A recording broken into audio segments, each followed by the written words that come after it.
আসসালামু আলাইকুম ভিউয়ার্স, সবাই কেমন আছেন? আশা করি সবাই অনেক ভালো আছেন। এই মুহূর্তে দেখতে পাচ্ছেন আমি গরুর গোবর সাফ করতেছি। এটা আসলে সকালের ভিডিও, সকালে করে রাখছি। মূলত অনেকে ভাবে যে গরু পালন করা কতটা সোজা, কিন্তু আসলে এতটাও সহজ না। গরু পালন করা সহজ আছে কিন্তু আবার কঠিন আছে। এই যে যেমন দেখেন গোবর, এই গোবরটা কিন্তু পরিষ্কার করতে কিন্তু মানে অনেকের ঘৃণা লাগতে পারে, অনেকের অলসতা কাজ করতে পারে। অনেকে মনে করেন যে কি করে, গোবরগুলো পরিষ্কার না করে এমনই রেখে দেয়। হ্যাঁ, 3-4 দিন পর পর পরিষ্কার করে। যদি এমনি গরু পালন করেন তাহলে কিন্তু গরু কিন্তু সুস্থ থাকবে, ঠিক আছে, কিন্তু গরুদের কিন্তু একটা কষ্ট হবে। এই কারণে গরু পালন করতে গেলে অবশ্যই প্রত্যেকটা দিন গরুর গোবর ঠিকভাবে পরিষ্কার করবেন। আর আসলে আমি কিন্তু এমনি পরিষ্কার করি না, আমি ডাইরেক্ট পাইপ মারি। কিন্তু এখন যে একটা মানে আবহাওয়া, এই আবহাওয়ার মধ্যে আর কি পাইপ মারে মানে ঘল টল পরিষ্কার করার কোনো ইচ্ছাই হচ্ছে না, কারণ ঠান্ডা আবহাওয়া। যার কারণে এরকমভাবে মানে গোবরগুলো সাইড করতেছি, করে বস্তার মধ্যে তুলতে হয়, তুলে মনে করেন রেখে টেকে দিই। আর আমি হলো গরুর গোবরের মনে করেন যে একটা ব্যবসা চালু করছি, সেটা হচ্ছে ওই গোবর বস্তা তুলে রেখে দিই। রেখা হলে কি হচ্ছে, যেটা গোবর সারে পরিণত হয় এবং এই সারটা 50 টাকা বস্তায় বিক্রি করে দিই। তবে এখনও তেমন একটা সেলের সাড়া পাইনি, তবে ইনশাল্লাহ যেহেতু চালু করছি সেহেতু গোবর সার বিক্রি হবে ইনশাল্লাহ, সমস্যা নেই। গরুগুলো দেখতে পাচ্ছেন আমার দিকে তাকায় আছে, মানে ওরা ভাবতেছে যে কি কথা, খাবার দাওয়া বাদ দিয়ে আমাকে এর গোবর সাফ করিচ্ছে, এটা কোনো কথা হলো? আমাকে পেট পড়া আছে, খাবার দিবি, সরতা দিবি, খ্যার দিবি, ভুসি দিবি, এই হলো বিষয়। আর মূলত প্রত্যেক দিনই আমার বাসায় কাস্টমার আসে, কিন্তু আমি গরুগুলোকে দিচ্ছি না। আসলে হলো গরু তো বেচবো না, কথা বোঝেননি, কিন্তু এটা মানুষকে এটা কেমনে বোঝাই। এই কাস্টমার আসে খালি কিনবার চায়, আর এমন এমন ফেরেং আমার কাছে দাম কয়, যেগুলোর দাম শুনে আমার পিত্তিহীনই যায় জ্বললে। যাই হোক, মূলত স্বপ্ন অনেক বড়, বড় স্বপ্ন পূরণ করার জন্য এরকম ছোট ছোট ধাপ তো অবশ্যই পার করতে হবে। ছোট ছোট ধাপগুলোর মধ্যে মূলত প্রথম ধাপটাই হচ্ছে গরু। আমার এই গোয়ালে কিন্তু অনায়াসে কিন্তু 4 থেকে 5টা গরু কিন্তু পালন করা যাবে। আজকে আমার মামা শ্বশুর সেটা বলল, তাই শুনে একটু মানে শান্তিই পেলাম, কারণ আমি ভাবছিলাম যে গোয়ালে হয়তো 3টা গরু পালন করা যাবে, কিন্তু তা আসলে না। বুদ্ধি করে চাইলে এখানে 4-5টা গরু অনায়াসে পালন করা যাবে। তাই নেক্সট টাইম বা তারপরে আস্তে ধীরে গরুর গরু মনে করেন যে বাড়াবো। আবার অনেকে বলতেছে যে গরুর সংখ্যা বাড়ায় লাভ নাই, তুমি 3,000 টাকা দিয়ে একটা গরু পালো, 3,000 টাকা দিয়ে 2টা গরু পালো, তাহলে লাভ হবে। আসলে আমার জানা মতে লাভ সব গরুতেই আছে। কোনো গরুর লাভ আগে হয়, কোনো গরুর লাভ পরে হয়। আবার অনেকে বলে যে গরু নাকি 3 মাসের বেশি পালন করা হয় না, 3 মাসের বেশি পালন করলে নাকি লস হয়, ইত্যাদি ইত্যাদি। এটা আসলে হয়তো বা তাদের পুরনো একটা অভিজ্ঞতা আছে, যার কারণে তারা এটা বলছে। কিন্তু আমার যেহেতু অল্প দিনের একটু অভিজ্ঞতা, আমি 5 মাস কি 6 মাস আমি যে গরু পালন করছিলাম, বাছুর গরু আর কি, করে আমি বিক্রি করে মোটামুটি লাভবান হয়েছিলাম প্রথম ধাপে আল্লাহর রহমতে। তাই বলে সব বাছুরে না, একটা বাছুরে লাভবান হয়েছি, প্রায় দ্বিতীয়বারও 2টা বাছুরে লাভবান হয়েছি, কিন্তু লস কিন্তু একটাতে আমি খাচ্ছি, ভালো মতোই লস খাচ্ছি। মানে ওই বাছুরটা ছিল অসুস্থ, কিনে নিয়ে সবাই ডাক্তার খরচ করতে করতে আমার হালুয়া টাইট। যাই হোক, একটা আশা ছিল যে সুস্থ হবে, কিন্তু না, আমি ওরা সুস্থ করতেই পারিনি। লাস্টে কোনো মতো চিকিৎসা করে হালকা সুস্থ করে আমি সেটাকে বিক্রি করে দিছি কোনো মতো। যাই হোক, আল্লাহর রহমতে ফাড়া থেকে বের হয়ে যাচ্ছি। আর বর্তমানে যে একটা বিষয় আমি লক্ষ্য করতেছি যে গরুগুলার কৃমি ডোজ করানো হয়ে গেছে, তারপরও চোখ দিয়ে পানি পড়ে। আর এই চোখ দিয়ে পানি পড়ার অর্থে বোঝা লাগবে যে গরুগুলোর কৃমি আসলে ভালো হয়নি। তাই এখন মানে কি করবো বুঝতেছি না। এখন ডাক্তারকে ফোন দিব সাহসও পাচ্ছি না, কারণ কৃমিনাশক করাতে গেলে 1,000 টাকা খরচ, তারপরে আবার টিবারটনিকের দাম দাম অনেক বেশি। এগুলো নিয়ে একটু প্যারা প্যারা খাচ্ছি। তাই একটা বুদ্ধি করছি, সেটা হচ্ছে আমার যে খাবারগুলো আছে গরুর, এই খাবারগুলো মনে করেন যে শেষ হয়ে গেলে মনে করেন যে তারপরে খাবারের সঙ্গে মনে করেন ওই ভিটামিন, লিভার টনিক এগুলোও কিনবো, প্লাস ডাক্তারকে ফোন দিয়ে নিয়ে এসে শুধু মনে করেন যে কৃমি ইঞ্জেকশনটা করে নেবো, কিংবা অন্য কারো মাধ্যম দিয়ে করে নেবো। যাই হোক, এটা একটা মানে বুদ্ধি খাটাইছি। আর জিঙ্ক, যেটা আমি দেখছি যে খাওয়ালে কাজে লাগে, ওটাই কিনবো। অত দামি জিঙ্ক কিনতে পারবো না, কম দামিটাই কিনবো। 3 গরুর জন্য 3 লিটার, সোজা কথা 1 লিটারের জিঙ্ক কিনবো 3 গরুর জন্য 3টা, এবং লিভার টনিক সম্ভবত 3টাই কিনবো। 3টা জিঙ্ক 3টা লিভার টনিকের দাম ওই মোটামুটি 2000 টাকার মতনই পড়ে যাবে। এবং ক্রিমি ক্রিমি ইঞ্জেকশনের নাম হচ্ছে ভার্মিক, আর সাথে হলো রেনাডেক্স ট্যাবলেটও কিনতে হবে। এগুলো সব কিছু মিলে 3-3.5 হাজার টাকা আমি ধরেই রাখছি যে আমার ফেব্রুয়ারি মাসেতে খরচ হবে এটা। তো এখন যাই, এটা যেহেতু জানুয়ারি মাস, জানুয়ারি মাসে কোনো মতো গরুদেরকে খাওয়া দাওয়া করাচ্ছি এবং বাঁচায় রাখার জন্য যতটুকু যা করা লাগে সেটাই করতেছি। বুঝতেই পারতেছেন তো ভিউয়ার্স, আসলে গরু পালন করা অতটাও সহজ না। প্রথমে গোবরগুলা সাইজ করলাম, এখন ঝাড়ু দিয়ে নিচ্ছি, কারণ ঝাড়ু দিলে কি হচ্ছে গোয়ালটা আরো একটু পরিষ্কার দেখায়। আপনারা লক্ষ্য করেন যে এখন কেমন, প্রথম ধাপে কেমন ছিল গোয়ালটা, একদম মানে গোবরে ছড়াছিন্ন হয়েছিল পুরা গোয়াল। এখন দ্বিতীয় ধাপটা দেখেন, একদম গোয়াল ঘরটা সিলসিলা হয়ে যাবে, দেখতেই পাবেন। একটু ওয়েট করেন, আসলে পরিষ্কার পরিচ্ছন্ন রাখাটাই উত্তম, নোংরা রাখাটা ঠিক না। পরিষ্কার পরিচ্ছন্ন একটা ইমানের অঙ্গ। নিজে হয়তো অপরিষ্কার থাকি, কিন্তু নিজের পশু পাখিকে পরিষ্কার পরিচ্ছন্ন রাখা একটা দায়িত্বের মধ্যে পড়ে যায়। আর সবাই বলে যে ঠান্ডা নাকি এদের বেশি লাগে, ঠান্ডা নাকি এদের বেশি লাগে। তো আমার যেটা মানে ধারণা সেটা হচ্ছে যে এদের ঠান্ডা লাগলেও অতটা ঠান্ডা লাগে না, কারণ এদের জন্মভূমি হলো অন্য দেশে, এবং সেই দেশে মনে করেন যে ঠান্ডা মান্ডা অনেক বেশি। তারপরেও এরা সেখানে টিকে থাকতে পারে। সেখানে আমাদের বাংলাদেশে কি এমন শীত পড়ে, এর শীতের মধ্যেই পড়ে না, তাই আর কত গুরুত্ব দিচ্ছি না। হয়তো আমার টার্গেট বুঝছেন ভিউয়ার্স বেশি নয়, 5টা বছর আমি গরুর লালন পালন করবো, মানে 5 বছরের একটা ড্রিম আছে। 5টা বছর আমি গরুর সেক্টরে থাকবো, তারপরে আমি এখান থেকে বের হয়ে আসবো। আর সত্যি বলতে আমার যদি আর্থিক দিক থেকে যদি আমি একটু মজবুত হইতাম না, তাহলে আমি 5 বছরের আইডিয়া অনুযায়ী আমি বেশি না 3 পিস গরু কিনতাম, 3টা একদম হাই কোয়ালিটি যাদের গরু কিনতাম, কিনে আমি 3টা গরুকে আমি প্রায় 4 বছর পালন করতাম, মানে টানা 4 বছর পালন করতাম। মনে করেন যে বাছুর নিয়ে আসতাম, নিয়ে আসে মনে করেন যে 2 দাঁত 4 দাঁত 6 দাঁত, 6 দাঁত করে তারপরে আমি বিক্রি করতাম, এরকম একটা টার্গেট নিতাম। কিন্তু আসলে গরু তো পালন করা সহজ, কিন্তু গরুর খাবার খরচ মেনটেন করাটাই হলো আসলে একটা কঠিন একটা বিষয়। পিছন দিকে খেয়াল করেন কি সুন্দর সিলসিলা পরিষ্কার হয়ে গেল, এবং সামনের দিকে আসতেছি, সামনের দিকেও ইনশাআল্লাহ ভালো মতো ঝাড়ু দিব, কারণ ঝাড়ুটা দেওয়া উচিত। এখানে ওরা চলাফেরার ক্ষেত্রে কিন্তু জায়গাটা কিন্তু নোংরাই হয়ে যায়। পরিষ্কার করবেন, এমনিও চাইলে আপনারা পরিষ্কার করতে হবেন। এবং খবরদার গোবর দিয়ে ঘৃণা করা চলবে না। গরুর পেশাব পায়খানা দেখে যদি ঘৃণা করেন, তাহলে কিন্তু আপনি জীবনেও গরু পালক হতে পারবেন না, কারণ এদের গায়ে কিন্তু গোবর লেগেই থাকে।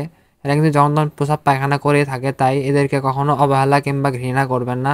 নিজের হাতে নিজের কাজটা করবেন, তাহলে কিন্তু আপনার ওদের প্রতি একটা অটোমেটিকলি একটা ভালোবাসার সৃষ্টি হবে। আমি যেমন যখনই ফ্রি থাকি, বলতে পারেন যখনই ফ্রি থাকি বা সুযোগ পাই, তখনই আমি নিজেই নিজের গরুর কাজটা সাধারণত করে থাকি। আর অন্যান্য সময় আমার মানে বউই করে মোটামুটি, সেটা তো করবেই, কারণ তার একটা অধিকার আছে, তার দায়িত্ব আছে।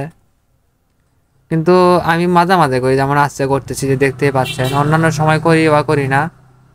দেখেন মোটামুটি কিন্তু এই সাইডটাও কিন্তু পরিষ্কারের দিকে। আর ঝাঁটাটা মেন কথা, আমার খুব একটা ভালো ঝাঁটা না, ঝাঁটাটা একটু ভারী টাইপের, আগা ভারী ঝাঁটা, মানে খালি খুলে খুলে আসতে ধারে, তারপরে এটা দিয়ে কোনো মতো ঝাঁটা দিচ্ছি। মোটামুটি আমার গরুর ঘরে কাজ করতে করতে ওই 1 ঘন্টার মতো লাগে। মানে সোজা কথা, গরুরকে সকালে 1 ঘন্টা সময় দিবেন, বিকেলে 1 ঘন্টা সময় দেবেন, আর দুপুরে আধা ঘন্টা সময় দেবেন, এই মোটা হচ্ছে 2.5 ঘন্টা।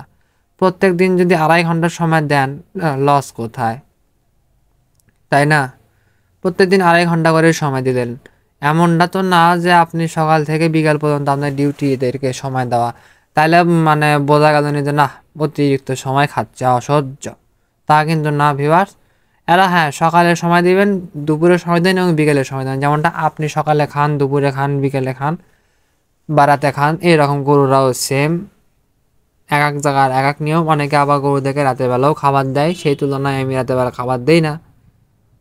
আর আর্থিকভাবে দুর্বল হওয়ার কারণে আমি গরুদের জন্য ম্যাটগুলো কিনতে পারিনি। আমি ভাবতেছি যে ম্যাট ট্যাট কেনার থেকে আমি ওই টাকা দিয়ে গরুদেরকে খাবার কিনে খাওয়াবো, এতে করে ওদের পেটটা অন্তত ভালো থাকে। আর পেটটা ভালো থাকলে সব ঠিকঠাক। যেমন আমরা যেমন খেয়াল করে দেখেন একটা জিনিস, অনেক কত গরিব মানুষ আছে যাদের ঘর দুয়ারের অবস্থা ভালো না, তবে তারা যদি পেটটা ভরে খাইতে পারে তাও মনে করেন যে শান্তিতে ঘুমাতে পারে। আবার অনেক দেখবেন যে মনে করেন যে দামি দামি ঘর দুয়ারে শুয়ে আছে কিন্তু শরীরে অনেক বেশি অসুখ, তাদের সামনে দামি দামি খাবার তুলে দিলেও কিন্তু তারা কিন্তু সেটা খেতে চায় না, এরকম একটা ব্যাপার।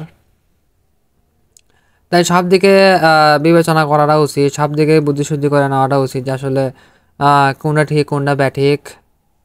যাদের আসলে গরু পালন করার শখ আছে, একটা হোক, দুটা হোক, তিনটা হোক, চারটা হোক, পাঁচটা হোক বা 10টা হোক, গরু পালেন, কোনো সমস্যা নাই।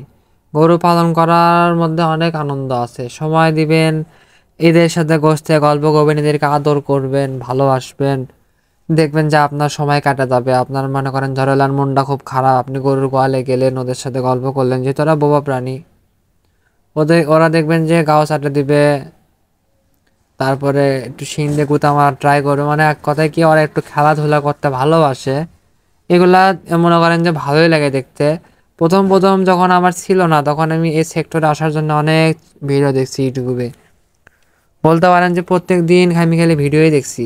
বিশেষ করে ওই যে আমবাড়ি হাটের নাম হয়তো অনেকে শুনছেন, যেখানে কি শাহিওয়ালের বাচ্চা ভালোই পাওয়া যায়। আমি ওই আমবাড়ি হাটের ভিডিও খুব দেখছি, যে শাহিওয়াল, তো শাহিওয়ালের ভিডিও দেখতে দেখতে কখন যে আমি ফ্রিজিয়ান গরু কিনে ফেললাম এটা আমার অজানা। সব দিকে তো মোটামুটি এক্সপার্ট থাকতে হয়। তো এটা হচ্ছে আমার কুকুর, কুকুরটার নাম ডাকছি পপিও। তো ওকে আমি সাধারণত তেমন একটা ছাড়ি না, ওকে ছাইড়া দিলে ও করে কি, ওই বাহিরে যায়, বাহিরে যেয়ে গাড়ির নিচে যে মরতে ধরে। তাই আমি চাই না সেটা মরুক। দেখেন ভিউয়ার্স, আমার দিকে লক্ষ্য করেন আমি ঠিক কীভাবে গোবরগুলো এখন বস্তার মধ্যে তুলবো। চাইলে কিন্তু আমি কোদালের মাধ্যমে তুলতে পারতাম, কিন্তু যে প্রয়োজন নাই, যেহেতু গরু আমার খুব প্রিয় একটা প্রাণী, তাই এদের গোবরকেও আমি ঘৃণা করি না। নিজে হাতে আমি মনে করেন যে গোবরগুলো তুলতেছি। কারণ এই গোবর থেকে কিন্তু ঘুটাও হয় বা খড়ি হয়, আবার এই গোবর থেকে সার হয়। তাই আমি গোবরগুলোকে নষ্ট না করে কিন্তু গোবরগুলোকে আমি বস্তায় তুলে রাখতেছি, যে প্রয়োজনে আমি এই গোবরগুলোকে বস্তা সবাই বিক্রি করে দিব। এক বস্তা গোবরের দাম 50 টাকা। আর দাম হবে না কেন বলেন, এই গরুর খাবারের দাম এত বেশি।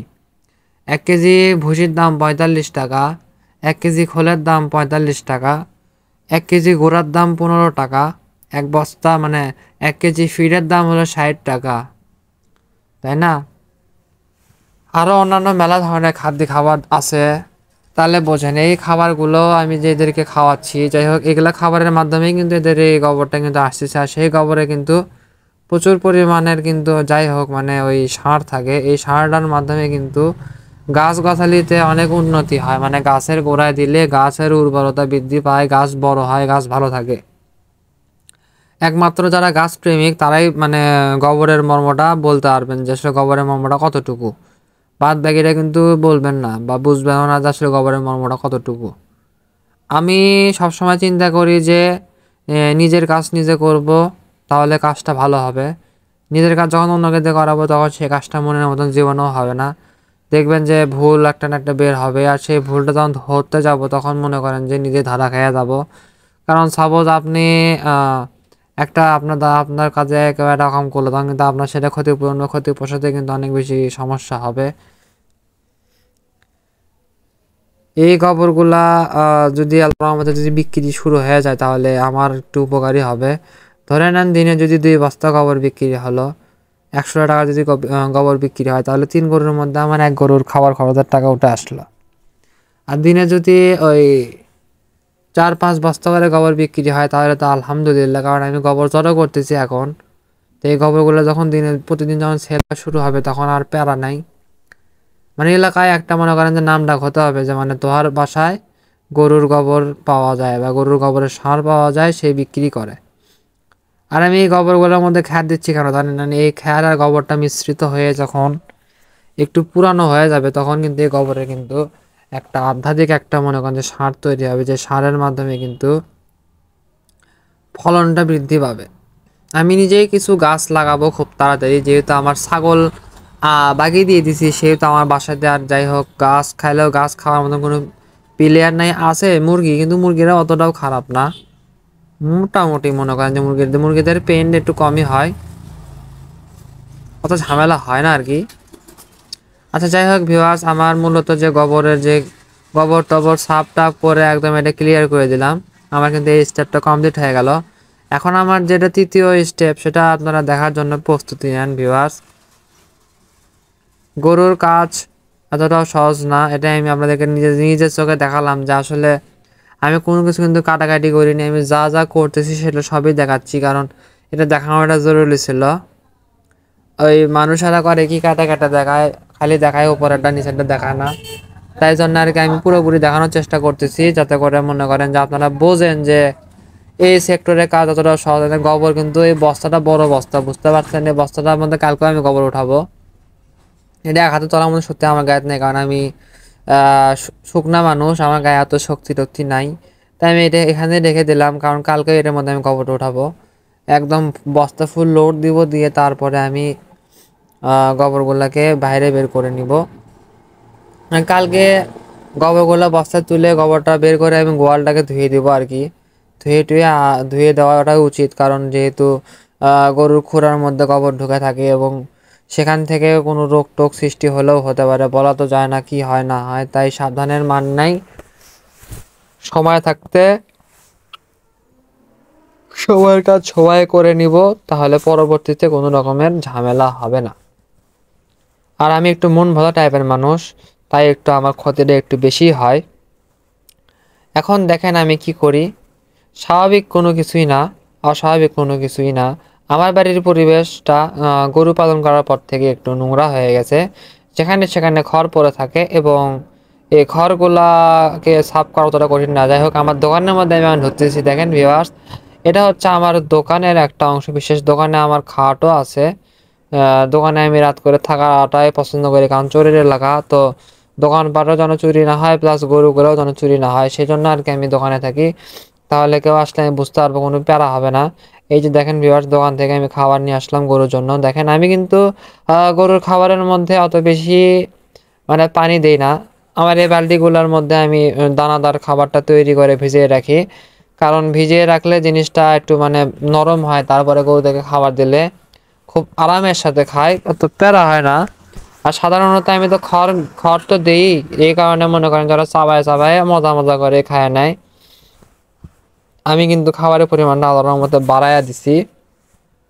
একটা মাস আপনারা ধৈর্য ধরে আমার ভিডিও দেখেন, ইনশাল্লাহ আপনারা বুঝতে পারবেন যে আসলে আমার গরুর খাবারের মানে উন্নতি কতটুকু হয়েছে, বা গরুর খাবারের পরিমাণটা বেশি দেওয়ার ফলে গরুদের শরীরের কি অবস্থা হয়েছে, আমি এটাই আপনাদেরকে দেখাবো। আর এই গরুগুলার শরীরের লোম চেঞ্জ না হওয়ার আগ পর্যন্ত কিন্তু এদের দেখতে ভালো লাগবে না, তাই আমি ধৈর্য ধরে আছি যে ইনশাল্লাহ আর 3 মাস, তাহলে দেখবেন যে এদের শরীরের সব কটা লোম একদম পুরো যাবে এবং গরুগুলার চেহারা ভালো হয়ে যাবে। তারপরে কিন্তু আমার টার্গেটটা হবে গরুদের গায়ে মাংস লাগানো।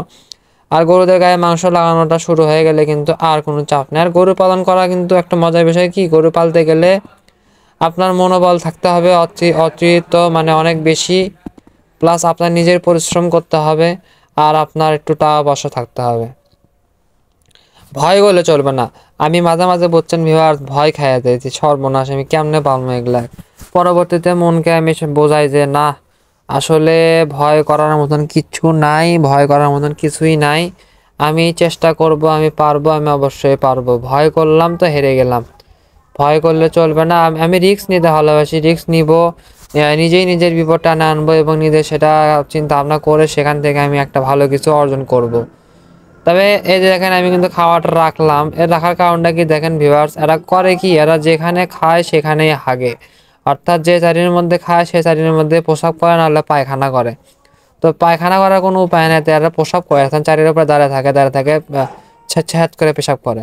তো এই চারিটা পরিষ্কার করে দিচ্ছি, কারণ এগুলো চারি অপরিষ্কার চারির মধ্যে আর কি খাবার দিলে সেটা খায়া পেটের মধ্যে কোনো সমস্যা হলে আবার ডাক্তার ডাকো, আবার টাকা খরচ করো। তাই বাবা এখন বর্তমানে যে হাতের একটা খারাপ অবস্থা, ওই টাকা পয়সা খরচ করার কোনো ইচ্ছা আমার নাই, এই কারণে আর কি এই ব্যবস্থাটা নিলাম। গরু থেকে কিন্তু আমার 2 রোজ কৃমি হয়ে গেছে, কলেজে কৃমিরও করে নিছি, প্লাস আল্লাহর রহমতে সবই করা আছে। যাই হোক, তারপরেও আমি দেখেছি যে গরুদের মধ্যে আমি, তবে এলা আসলে মনের ভুল হলো, হয় মানে চোখ দিয়ে কিঞ্জুল পরে টুকটাক করলে বলে লাভ নাই। আমার গরুদেরও পড়ছে মোটামুটি, আমি দেখছি। এখন তার মধ্যে হাটে নিয়ে গেছিলাম, তো হাট থেকে বেরিয়ে আসার পরে গরুগুলো একটু ধকলেই গেছে। আর 2 দিন 1 দিন পর পরই উনি আসে, আচ্ছা আসা বাদ দাও, আমার সমস্যা নাই। গরুতে এখন আর ব্যথার শখ মিটে গেছে আমার, গরুগুলোকে আমি সময় দেবো, ভালোবাসবো। আর এই গরুগুলোর ভিডিও আমি আপনাদের মাঝে প্রত্যেকদিন আমি দিব। এতে করে ভালোই লাগে, আপনারা আসলে কথা কিছু শিখতে পারবেন যে না আসলে আমি আমি প্রতিদিন যেটা করি আর কি সেটাই কিন্তু আমি আপনাদেরকে দেখাচ্ছি। দেখেন আমি কিন্তু খাবারটা দিয়ে দিলাম, গরু কিন্তু খাওয়া শুরু করছে। আর একটা গরুর খাবার আমি ঘাটে নিচ্ছি। এই খাবারটাও মনে করেন যে এখন ইনশাআল্লাহ ক্লিয়ার হয়ে যাবে।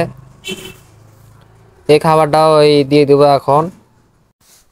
এই গরুটা মনে করেন যে ভালোই আছে আলহামদুলিল্লাহ, খাই দাই করতেছে, কোনো প্যারা নাই।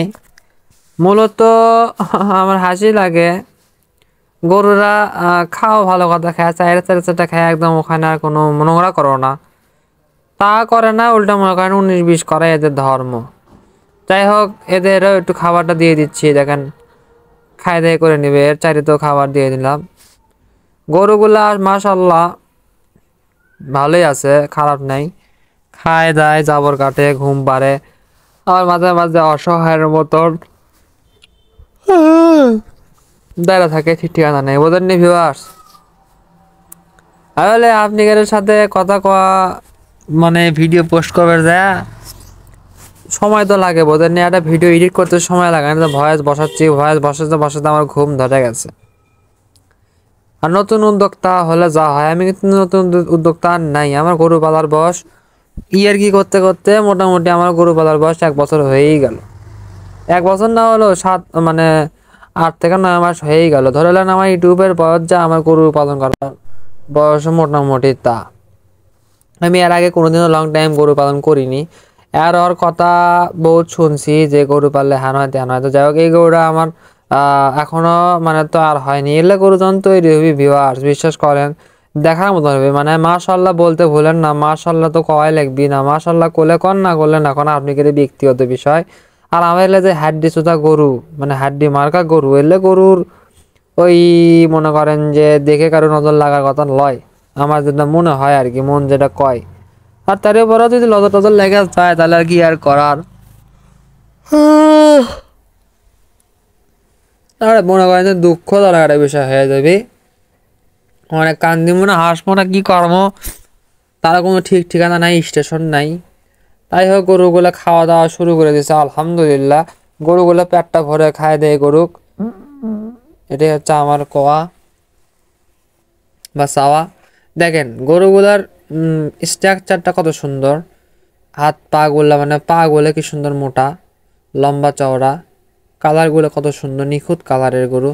কেউ কেউ সাদা কালো, কেউ কালো কিসকিসা, বা কারো পাও সাদা, অ্যান ত্যান এগুলা। নেক্সট টাইম তো আমি গরু কালেকশন করবো ওই ফ্ল্যাগ বি ক্যাটাগরির।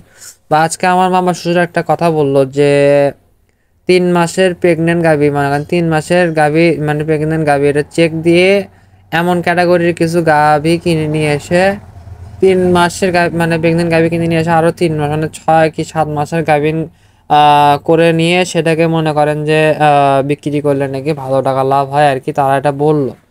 এই সেক্টরে নাকি মোটামুটি লাভ আছে। তবে আমি এই বিষয়ে আমার কোনো ধারণা নেই বা জানি না, আমি কারণে এরকম করে পালন করিনি, কিংবা এরকম ভরপুর প্রেগনেন্ট গাভী বিক্রি করার ইচ্ছা হয়ও না হয়তো বা। তবে আমি যেহেতু বেড়া মানুষ, ষাঁড় গরু প্রতি একটা অন্যরকম ইমোশন কাজ করে। এই যেমন এই ষাঁড়গুলোর বর্তমান চেহারা কিন্তু একদম ফেলে দেওয়ার মতন, কেমন কেমন চেহারা। কিন্তু এই ষাঁড়গুলো যখন আল্লাহ যখন এদের যখন সৌন্দর্যটা আরো বৃদ্ধি করাবে, যখন আরো ফ্রেশ হবে, তখন কিন্তু দেখতে ভালোই লাগবে। তো এই গরুটা কেন এমন করতেছে জানেন?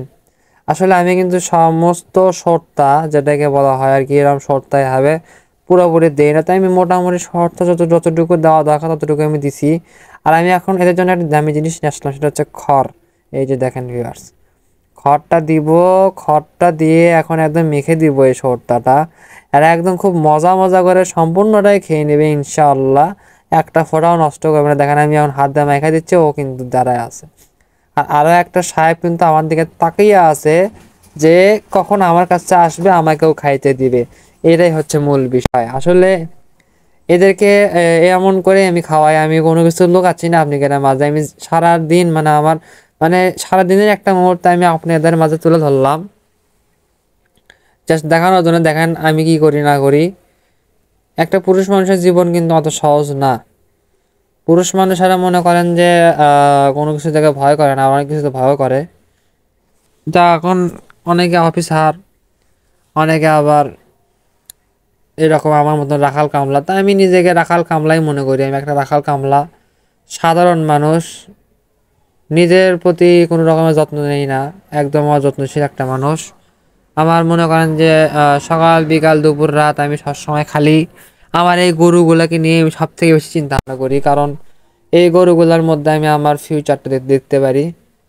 কারণ আগে একটা সময় আমি এটা কেনার জন্য অনেক চিন্তা ভাবনা করতাম, কল্পনা করতাম, ভাবতাম যে আমার কাছে যদি টাকা থাকতো না তাহলে আমি গরু পালতাম, গরু বড় করতাম, হ্যান করতাম ত্যান করতাম, মানে অনেক কিছু ভাবতাম আর কি। যে ভাবনাটা আজকে আল্লাহ তাআলা যেহেতু বাস্তবে পরিণত করে দিয়েছে, তার মানে বোঝা লাগবে যে আল্লাহ তাআলা মানে আমার উপর ভরসা আছে দেখে কিন্তু আল্লাহ তাআলা কিন্তু আমাকে এটা দিছে, তাহলে দিত না। এই গরুটা একটু খচ্চর টাইপের, মানে খাবার দেখলে খাবি নাকি ঢেক্কা মারা ফেলে দিবি তার কোনো মানে গ্যারান্টি নাই আর কি। মানে ওর কাজই হলো এটা আধ্যাত্মিক দেখেন, ওর কাছে যে যাবো যে যে যে এটা যে মাকে দিব, এই সাহসটা আমি পাই না। মানে আমার ভয়ই লাগে যে কখন মানে ধাম করে মানে একটা ঢিস মারা দেয় আমার, আর ঢিস মারলে তো খাম হয়ে যাবো, এটা একটা ভয় লাগে। তাই আর এগুলা গরুর নাক ফোড়া তো আমার মন চায় না, কারণ এই গরুগুলা বাছুর গরু, এদের নাকটা খুঁড়ে দিলে কষ্ট হবে, ব্যথা হবে, একটা কারণে আমি এখনো নাক কানা করে দিইনি। দেখা যাক কতদিন আগে আমনে থাকে আর কি। দেখছি নিচে খাড়গুলো ফেলে কি করে ফেল দিল, মানে আমি তো মাকে দিচ্ছি, মাকে যাওয়া পারপাস দিয়ে একটা পড়তে পারে, কিন্তু খাবো খা ভালো মতো খা, তাই না? তা না করে এমন ভাবে খায়, মানে অর্ধেক খায় অর্ধেক ফালায়। ওই গরুগুলো কিন্তু তা করে না, ওই গরুগুলো এই দিক দিয়ে আবার ঠিকঠাক আছে।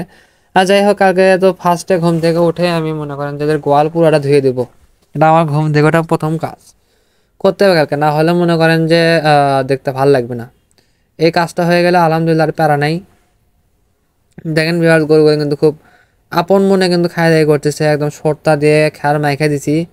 গরুদের কিন্তু কোনো আর কান্দা কাটি নেই, পেঁপু নাই। এখন মনে করেন যে মজা মজা খায় আর সম্পূর্ণ খাবারটাই খায় নেবে ইনশাআল্লাহ, বোঝেননি ভিউয়ার্স? আর আসলে কি, গরুও হাড্ডি, গরুর কামলাও হাড্ডি, মানে আমিও হাড্ডি, বোঝেননি? এটা তার মজার বিষয়। গরুও হাড্ডি আমিও হাড্ডি, সকল হাড্ডি মিলাইয়া এক হয়ে গেছি। আর ভিউয়ার্স, আমার বাসা বগুড়া কলোনিতে, আমি একজন সাধারণ ছোট্ট একটা গরু পালক। দুই একজন যারাই আমার ভিডিও দেখেন তাদেরকে আমি ধন্যবাদ জানাই। আর অনেকে আছে যারা আমার ভিডিও মনোযোগ দিয়ে পুরোপুরি দেখেন, তাদের জন্য অনেক অনেক ভালোবাসা এবং অভিনন্দন। আপনাদের উদ্দেশ্যে আমার একটাই লাইন, ব্যর্থ হওয়ার গল্প আমি সবসময় করে থাকি। জীবনে সফল হতে চাইলে 2-4 জন ব্যর্থ মানুষের গল্প শুনবেন, তাহলে আপনি সফল হতে পারবেন। আর যদি খালি সফলতা অর্জন কামনা করলো, ওই 5 টাকা দিয়ে আজকে 5 লাখ টাকার মালিক, ওই একটা গরু দিয়ে আজকে 20টা গরুর মালিক, এগুলা দেখলে জীবনে কিছু করতে পারবেন না বলে আমার মনে হয়। তাই আপনারা দেখবেন যে অমুকের 50টা গরু ছিল, এখন ধ্বংস হয়ে 5টা হয়ে গেছে। অমুকের খামারের গরুর এই অসুখ আছে, হয়ে সেটা এখন ঠিক হয়ে এখন বর্তমানে এই অবস্থা। অমুক এত টাকা দিয়ে গরু কিনে ঠকছে, আসলে গরুটা এত টাকা দিয়ে কিনলে জিতলো নি। বা অমুকের এই গরুটা এই খাবারটা দিছিল দেখে গরু মোটা হয়নি এবং গরুটা লস করে পরে বিক্রি করা লাগছে।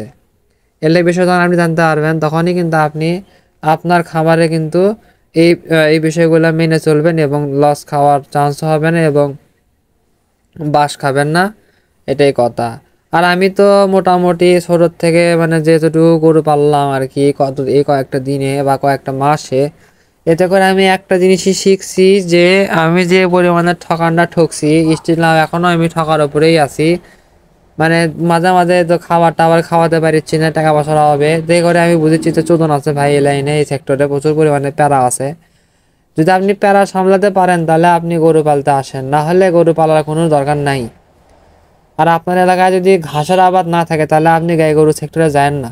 গাই গরু পালার থেকে আপনি 4টা 5টা দামড়া পালেন, ঘাস টাস খেলানোর দরকার নাই, খ্যার দিয়ে ইনকার সর্তা মেঘে দিবেন, আর পেট ভরে খাবি, তাহলেই হয়ে যাচ্ছে, বোঝেন নি? অহেতুক গায়ে ধান্দা করেন না। গায়ে যদি আপনি 10 কেজি দুধও দেয়, তাহলে বোঝা রাখবে যে 10 কেজি দুধের গায়ে না হলেও 7 থেকে 8 কেজি ঘাস খেলান লাগবে। এবারে 7-8 কেজি ঘাসের দাম এখন কত টাকা হচ্ছে, আপনি যদি কিনে খাওয়ান তাহলে তো মনে করেন পুরোটা আপনি টাকা দিয়ে কিনা লাগিচ্ছে। তাই বুঝে শুনে কাজ করেন, তাহলে আপনি ঠ্যাক খাবেন না, আপনি জিতে যাবেন। আর যদি ভুলভাল কাজ করেন তাহলে তো মনে করেন বাসাটা খাবেনি। যাই হোক ভিউয়ার, যারা এখনো আমার চ্যানেলে সাবস্ক্রাইব করেননি তারা তাড়াতাড়ি সাবস্ক্রাইব করেন এবং পাশে থাকা বেল আইকনটিতে টুকুস করে একটা ক্লিক করে লাইক কমেন্ট শেয়ার যা যা করা লাগে তা করে দেন। এবং আমার নতুন একটা ভিডিও আসবে খুব তাড়াতাড়ি, যেটা আপনারা দেখতে চাইলে অপেক্ষা করেন, অবশ্যই দেখতে পারবেন। নতুন খুব সুন্দর একটা ভিডিও আমি আপনাদের মাঝে আবার নিয়ে আসবো গরুদেরকে নিয়ে, ঠিক আছে।